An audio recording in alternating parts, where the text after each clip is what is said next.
கொடுக்கிறாரு. அது எல்லாவற்றிலும் அதிகாரம் இருக்குது.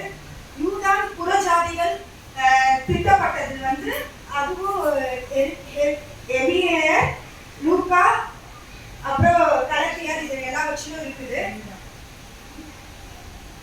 அதிலே லூக்கா 19:29 காடி நிறைந்த பாத்திரம் அங்கு வைக்கப்பட்டிருந்தது. அவர்கள் கடற்காரனை காடியில் வைத்து ஈசோப்பு தண்டில் மாட்டி அவர் வாயினத்தில் நீட்டி கொடுத்தார்கள். இயேசு காடியை வாங்கின பின்பு முடிந்தது என்று சொல்லி தலையை சாய்த்து ஆவிக்கு கொடுத்தார். இங்க இயேசு தன் நிறைவேற்றி எல்லாவற்றையும் நிறைவேற்றி தன் ஜீவனையும் ஆவியும் ஒப்பு கொடுக்கிறாரு. அதே போலதான் நம்மளும் எல்லாவற்றிலும் முடிந்தது என்று லேசா நினைக்காம எல்லாவற்றிலும் இயேசு போல எப்படி அவர் ஜீவித்து எல்லாவற்றிலும் அவர் முடித்தாரோ அதே போலதான் நானும் நம்ம எல்லாருமே இயேசுவை போல ஜீவித்து கடைசி இந்த ஜீவிய காலம் எல்லாம் முடிந்தது என்று ஆவிக்கு கொடுக்கிறோம். எனக்கு முதல் வார்த்தை சொல்ல போனா லூக்கா 23:46. இயேசு பிதாவே, உம்முடைய கைகளில் என் ஆவியை ஒப்புவிக்கிறேன் என்று மகா சத்தமாய் கூப்பிட்டு சொன்னார். இப்படி சொல்லி ஜீவனை விட்டார். ஒப்புவிப்புனா முதல்ல நான் சொல்றேன். ஒப்புவிப்புனா அதுக்கு அர்த்தம் சரணடைதல். அதுக்கடுத்துன்னு பார்த்தீங்கன்னா முழுமையா அர்ப்பணிக்கிறது. இதுதான் ஒப்புவிப்பு. முழுமையா ஒப்புவிப்பு. இயேசு 3 விதமா நம்மளுக்கு ஒப்புவிக்கிறார்.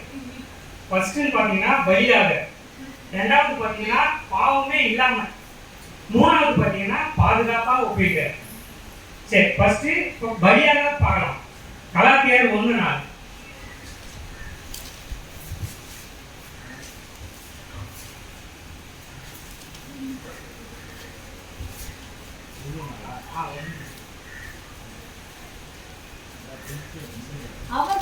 அவர் நம்மை இப்பொழுதிருக்கின்ற பொல்லாத பிரபஞ்சத்தின் என்று விடுவிக்கும்படி நம்முடைய பிதாவாகிய தேவனுடைய சித்தத்தின்படியே நம்முடைய பாவங்களுக்காக தம்மைத்தாமே ஒப்பு கொடுத்தார்.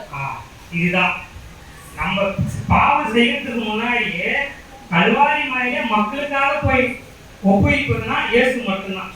பலியாக உயிரை கொடுத்து என் ஜனங்களுக்காக ஒப்புவிக்கிறார். ரெண்டாவது பார்த்தீங்கன்னா பாவமே இல்லாம 1 பேதுரு 2:23.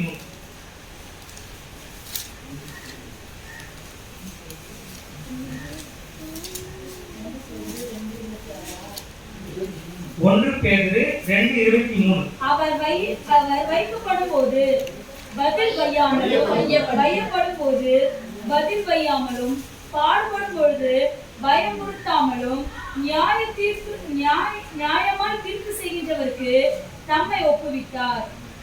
நம்ம எதனா ஒரு தப்பு பண்ணா பயப்படுவோம்.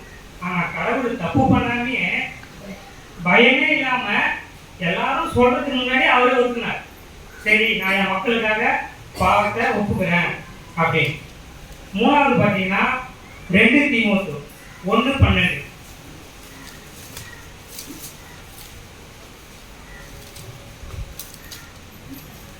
அதிநிமித்தம் நான் இந்த பாடுகளை அனுபவிக்கிறேன், ஆயினும் நான் வெட்கப்படுவதில்லை.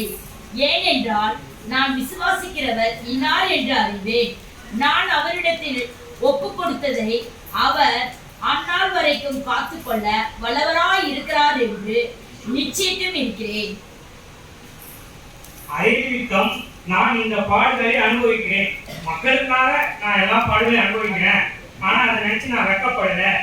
ஏன்னா என்னோட சேனல் அவங்க செஞ்ச பாவத்துக்காக நான் அவங்களுடைய பாவங்களுக்காக ஒப்பு கொடுக்குறேன் அப்படின்னு கல்வாரி மேலே இயேசு ஒப்பு கொடுக்கிறேன்.